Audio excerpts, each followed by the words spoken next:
In this lesson on the legacy of Abraham and Sarah, students are given examples of some interesting gravestone messages designed to get them thinking about the concept of legacy.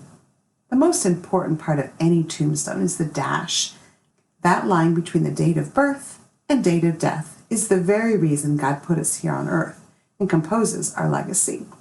After defining the term down payment, students learn that after Abraham's beloved wife Sarah died, he purchased a cave in Canaan in which to bury her, a small plot in the land that God promised to Abraham's descendants.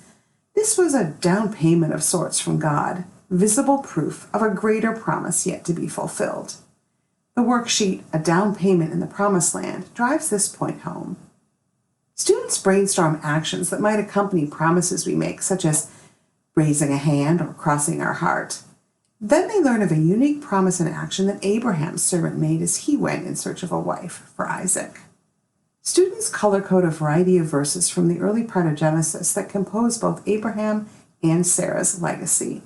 After a brief discussion about symbols and their meanings, often on tombstones, students create two tombstone pictures, one for Abraham and one for Sarah. A project requirement sheet guides this task, which can be sent as homework. Just as God made a guarantee to Abraham that his descendants would possess the land of Canaan, Jesus has made us a guarantee as well. He has promised to come back for us and bring us to our promised land. After his resurrection, he left the Holy Spirit as a down payment to our future inheritance, life in heaven.